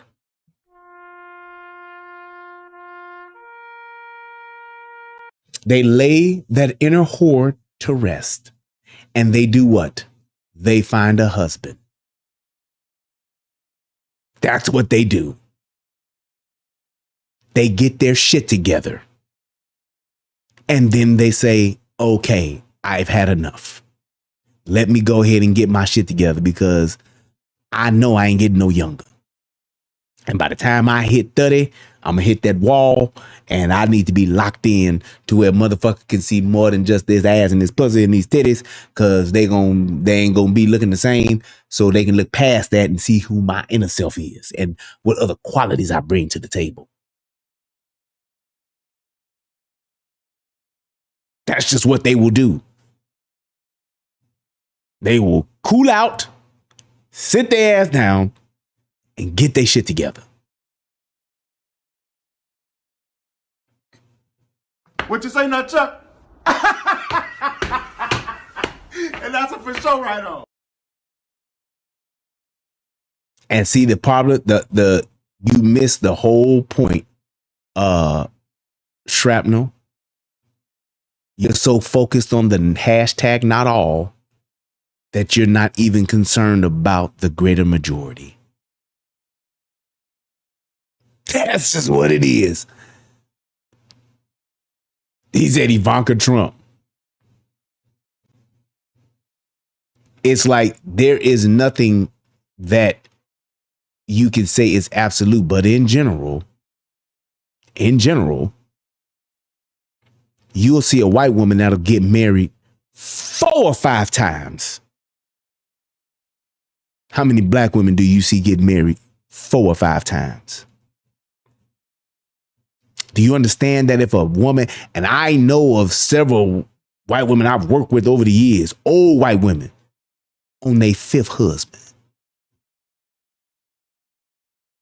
5th. 1, 2, 3, 4, 5th. When it's only 24% of our women getting married once. And them stupid bitches are the main ones initiating divorce 70% of the time. You got white women getting married 4, 5 times. 3, 4 times. It ain't nothing for a white woman to have 2 husbands. Nothing. And we ain't talking about no blonde hair, blue eyed looker. We ain't talking about them. We just talking about in general. I know a woman that had, it's such a funny story too. I want to say she's 3 different husbands. 3 or 4 husbands. I think it's 3 or 2. No, 3 husbands. She had 3 husbands, and the first 2 that she left, each of them became millionaires after she left, and she still found a 3rd one. I'm just saying. They know how to cater to their man. They know how, and it ain't got to be where you got to be $1 million nigga. You got to have a basketball on better dribbling the basketball. You got to be throwing a football or something. You ain't got to do that. You ain't got to be rapping and filling those shows up. You ain't got to do that. Just being a man is enough. Just being a man is enough to where they will submit, cooperate, be feminine, bring value, support, add to, help meet your goals. See how I said that part? Because that's how they were raised. You ain't got to coax a bitch into it. You ain't got to pay a bitch into it. You ain't got to wonder if the bitch with you because you got all this money and the bitch gonna leave as soon as she can get the money. You ain't got to worry about that in the greater scheme of things. Now, are there some white women that will get married and 20 years later get a divorce because they done found themselves or whatever the fucking case may be? Yup. But in general, it's what it is. And join in. Girl, don't go with them. The black girl pulling. The white girl, we can drag her out drunk. We out. You know, so we learned this shit in college. Nigga. So, This nigga crazy. come on, nigga. So, which one you think you rather live with? The one who friends come over here, they all get drunk. You can fuck a white friend, you can fuck a Mexican friend, and they all so drunk they don't know this is what we do. How many women in our community, in our hood, got the same baby daddy?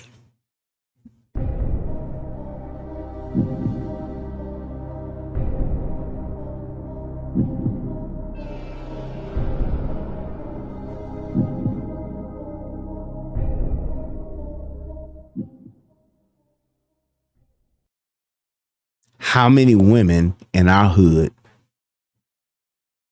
ain't necessarily, we can talk about baby daddy. That's one question. The other one is, how many are sharing a man, fucking the same nigga?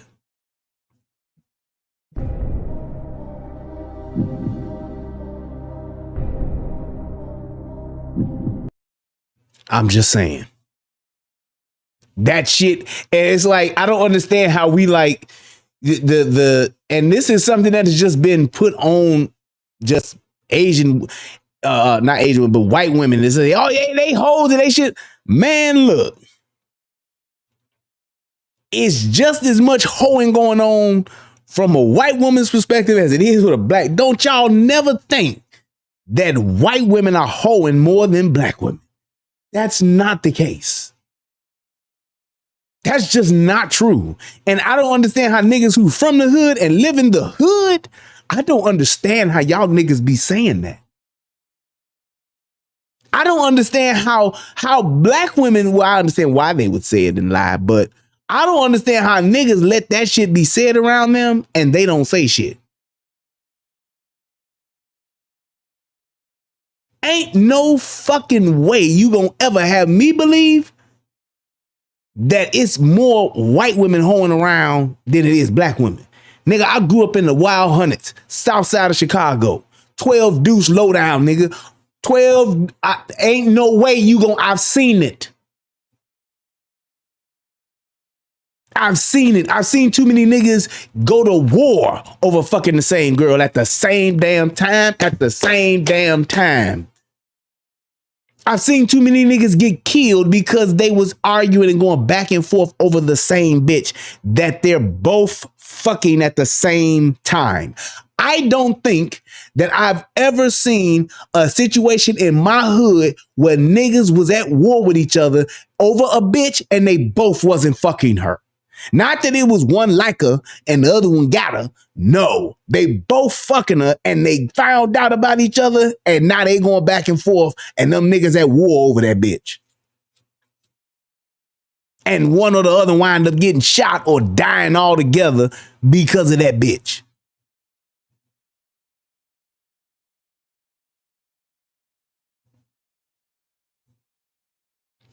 And I was going to end with that UFO. And when UFO says, I know a lot of Beckys I used to smash that are married now. And that's what I'm leading to as far as being whores. It's like we don't turn it off and become wives. Our women don't do that. You can't turn a hoe into a housewife, but a hoe can turn herself into one if that's what she wants to become. Because here today, the streets is for the streets, though. All colors out here hoeing. Yep, but we king of it. We king of it. And that was my point with this. It's like they don't understand how to stop being a hoe, or even, let me just say what it is.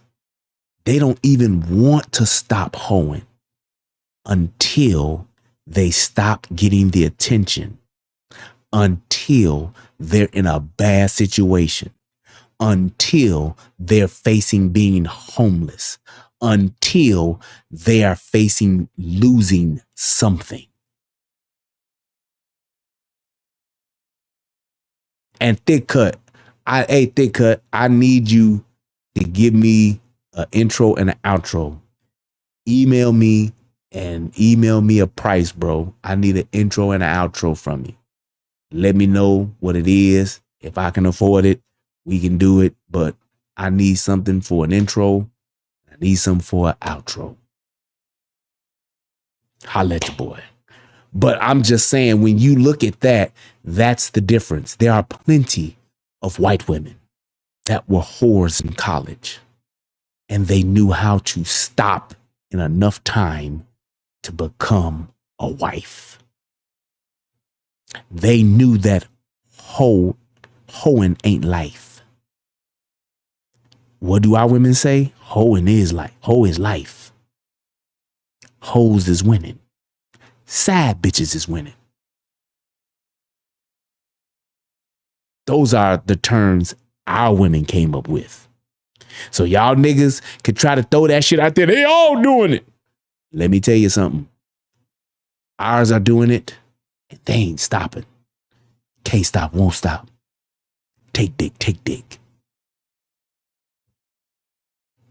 Other races, they stop. Asian women, I'm sure there are some Asian whores out here somewhere. But I can tell you this, they're so few and far and in between that they're not even talked about when they talk about hoes. Huh? That part. And that what we be saying? That part. That part. They tell a motherfucking black woman, like, if you keep hoeing like this, you gonna die. That bitch be like, If he dies, he dies. I'm out here. You don't tell me what to do, bitch. You don't know my life. I figure it out. Oh, well. Whatever. That's my only thing. And that's the thing I want to leave with, is that by the time y'all get feminine or even try to be feminine, by the time y'all get to the point to where y'all want to cooperate, by the time y'all get to the point to where y'all willing to submit, it's so many miles, so many dicks, and you're so old that it really ain't worth nothing in the sexual marketplace. You basically are pricing yourself out the market.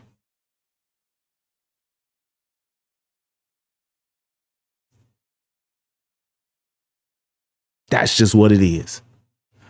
A female virgin, I said virgin, a 40-year-old virgin female has more value than a 40-year-old whore in the sexual marketplace.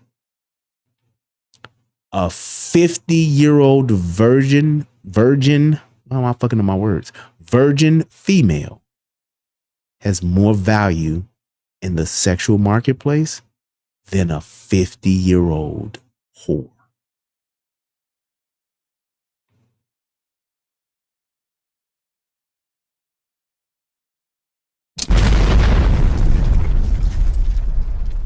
All that shit, and when you hear these simp ass niggas talking about, shit, I don't want to fuck with no virgin nigga. I want somebody who got experience. Those are those niggas that have been taught that shit is cool. Ain't no man of value gonna want a bitch that's been ran through. Niggas who don't give a fuck about themselves and who don't give a fuck and just glad to be getting pussy, them the ones that be like, shit, I want me a bitch that know what to do, nigga, shit.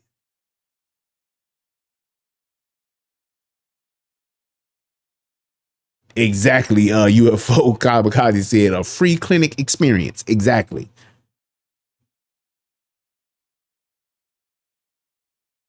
Niggas don't even understand that bitch that they like, man, she still ain't giving me the pussy yet. I still ain't fucked her yet, man, but you know, she said next week though. Nigga, that's because she getting that motherfucking chlamydia cleaned up this week.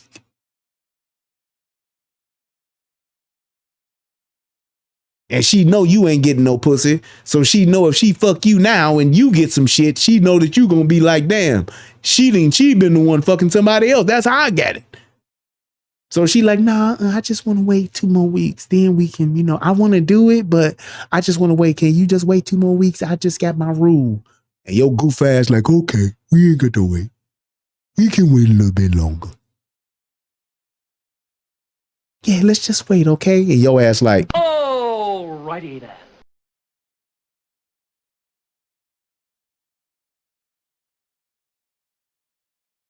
and your ass ain't getting no pussy. So when you finally get it, you finally got it, your ass is like, yo, this shit is unbelievable.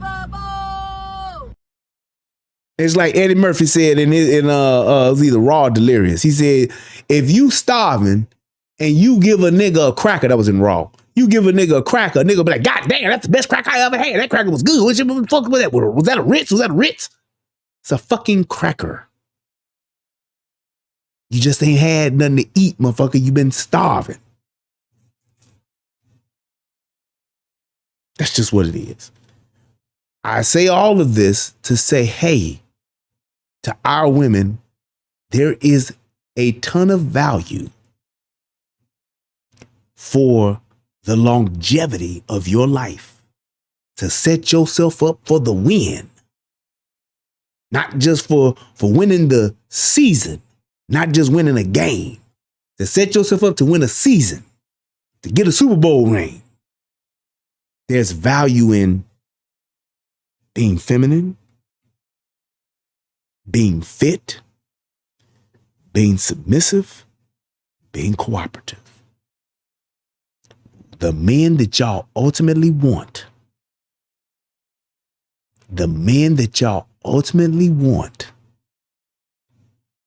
love those four things. Love them.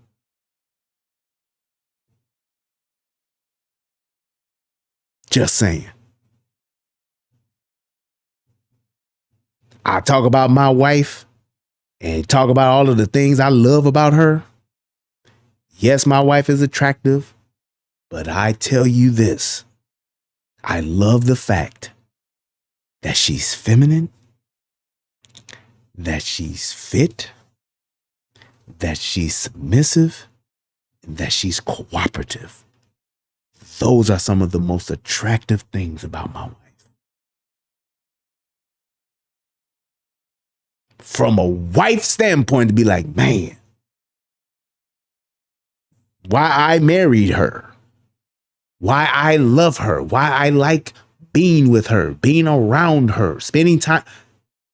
She's feminine, she's submissive, she's cooperative. I don't come home to argue. I don't come home and gotta fight. I don't come home and get back and forth. I don't come home from being out in the world and get more stress at home than I do.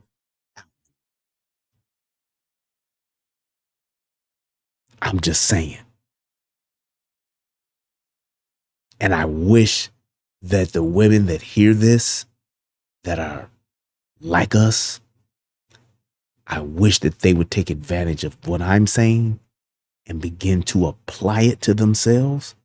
And those that have it, I wish that y'all would start to teach it to each other.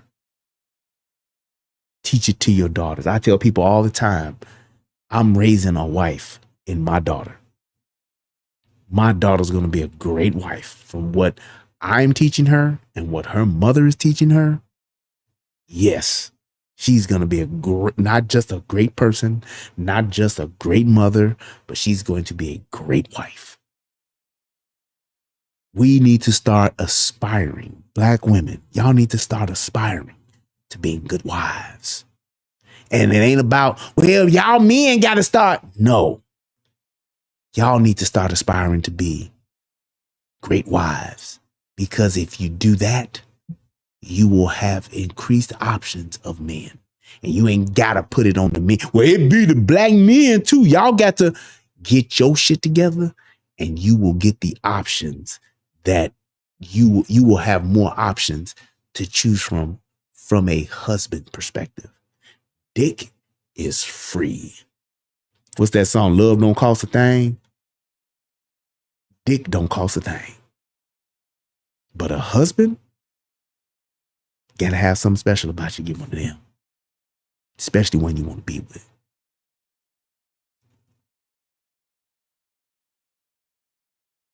Dev's death insurance says, hold no more. Then she says 100%. I know dudes that would kill for a home cooked meal, and I know dudes that would kill for peace. I just so happen to have both. There you go, Lion Tribe. One of the lucky ones, dog. But there has to be a level of expectation with that. And yes, men do got to have their shit together to expect that, but we can't settle. Trucker C says it's kind of crazy when a woman who can't keep a man hear what men truly want in a wife and they don't accept what we let them know real men want in a wife. You know why? Because two things that women don't want, especially black women, but the modern Western woman don't like. Two words: accountability and responsibility. If you tell me what you want, and I tell you what I want, I now know. And now that I know, I have to be accountable to it. And if I'm going to change, I'm the one that's going to be responsible for it.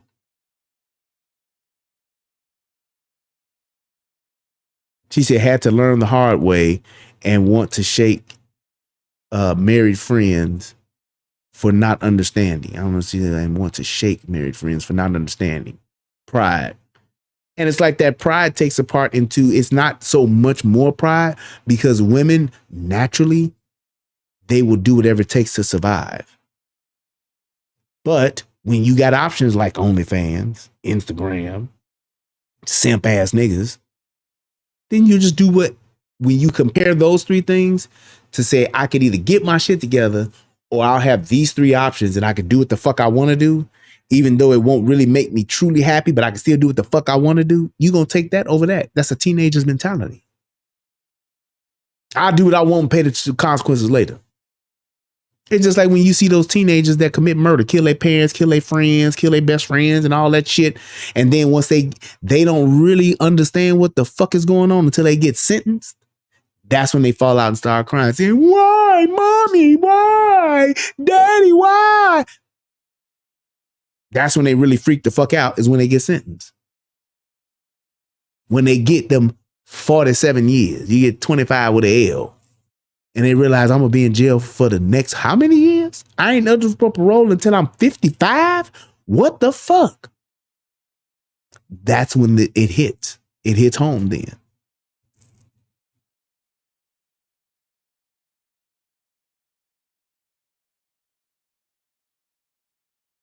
Just saying. Lion Tribe said, well, I got it together 80 plus hours in a week, so providing is not an issue. Here's the thing, bro. Most men, when they have that peace, when they have that type of woman at home, they will break their fucking backs for them. Men, stop. If I'm lying, men, tell me now. You got that kind of motherfucking woman at home. You got that kind of support at home. You come home and you the king of your castle. And like he said, they worshiping that log and all that shit. And you got those four things. Men will do whatever it takes to provide for that woman and that family. Damn, I just got an update that says Justin Fields says goodbye from the Bears. Are you fucking serious? Wow. Says goodbyes with future up in the air. Oh my God. My Bears, man. I don't know what to say. But I'm going to wrap it up from that point, man, because I don't think it was anything else. She know these hoes. Let me just double check. She on your ass. Because that was a few minutes there. So you look at black women too stiff. No. He did say the black else. woman knows the black man so well and don't trust him. She don't allow him to make any mistakes in a relationship, let alone be free from her. So he has to be under her wing. Because she don't trust him and she don't trust no man like him. So she has to have a leash on him.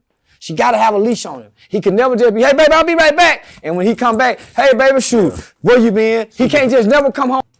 And here's the thing with that. It's not necessarily a leash, but it's just control. It's that I want to be over you. That supremacy thing over you. And yes, I'll use the system to do it.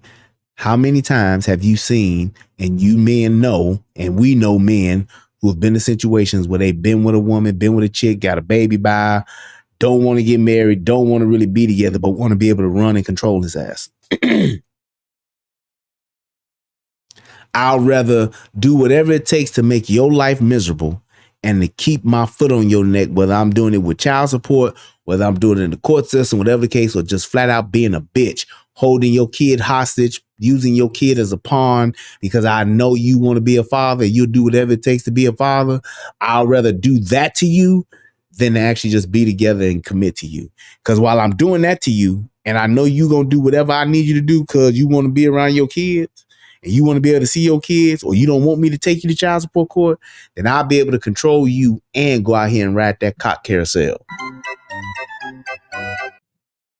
I'll be able to do both while I'm in Dubai. I'll be able to have your ass taking care of our kid and giving me money every month while I'm in Dubai. Doing both while in Dubai. And might be fucking you every now and again, but only when I want to. It's more of a control thing in black folks' relationships than it is. It's a control thing and a power struggle more so than it is a partnership and loving each other. We have a thing where it's just very difficult for black folks to just love each other, finding value in each other.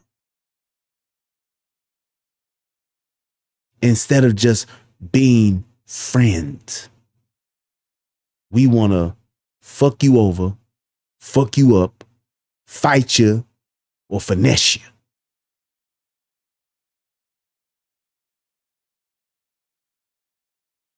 We'd rather fuck you up and here's my thing. Our relationships are so dysfunctional, you're most likely to get finessed, fucked up, or fucked over than you are to have a friendship,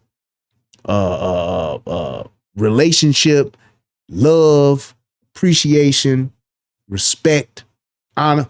We'd rather do them other ones.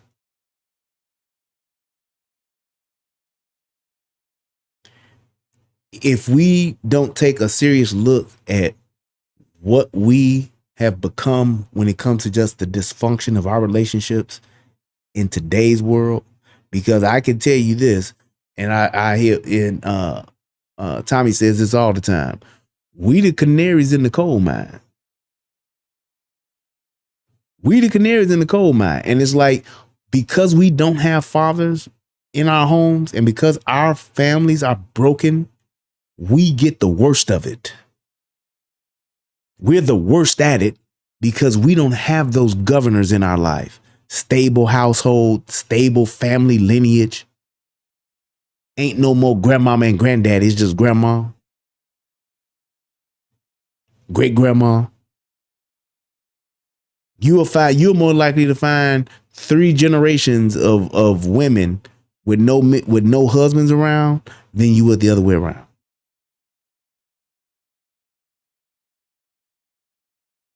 Just saying. That is a key indicator as to just those differences that we have culturally that really impact us negatively. I hope that this video helps somebody become a better version of themselves. I hope that our women will take a look at this and will really, really understand what the change needs to be and begin to model that. And I'm telling you like this. The change that we see, it's going to take women changing women, because it was the women that broke the women.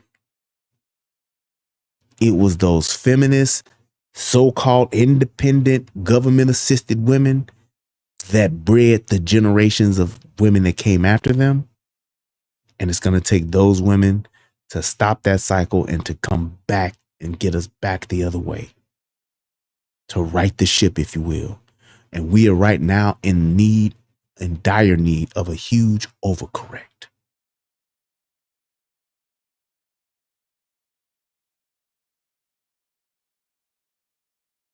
There it is. Lion Tribe says, once she realized I moved on and her side piece dropped her, she regretted leaving and tried coming back. Took me years to realize why she showed back up. Time keeps on slipping into the future.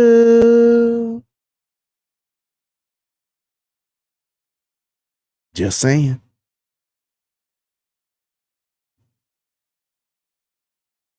UFO says if she couldn't control me in 15 years of marriage, what the fuck made her think that she could once we split up? Dumbest shit ever. It's the delusion, man. Because they think they got the world at their feet, and they kind of do when they're young, but they never grow and they never develop past it until it's too late. So they'll be 40 with the mentality of a 20-year-old thinking the shit gonna work out. Because they've had that same mentality when they was 35. They had that same mentality when they was 30. They had that same mentality when they was 25. They had that same mentality. When they started getting attention at 15, 16, 17, that started to plant those seeds of delusion where they thought they could do whatever the fuck they wanted to do, and niggas would always be there. Yeah, they will be there to fuck. But as you get older, so does your body, and your options become fewer. I want to thank you guys. Oh, shout out to my man Billy. Go hit your boy up too. I want to thank you guys for tuning in to the show. Please click that like button. Please subscribe to the Rumble channel. We finally got over 400 subs over Rumble, but let's keep it going. Let's get it cracking. I appreciate each and every last one of you guys. Click that like button, click that subscribe button, click the share button, and yes, you can click that donate button. Hit that PayPal if you wanna. But I appreciate you guys. Thank you all so much. Y'all have a good night. Until next time, peace and I'm out. And at this point in time, Thick Cut, I would now begin to play the outro that you made for me. So yes, let's do that, man. But y'all take it easy, man. Until next time, peace and I'm out.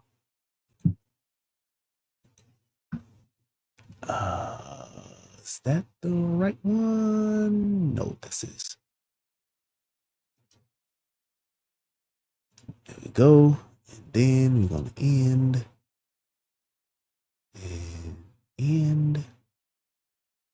And we're going to end and end.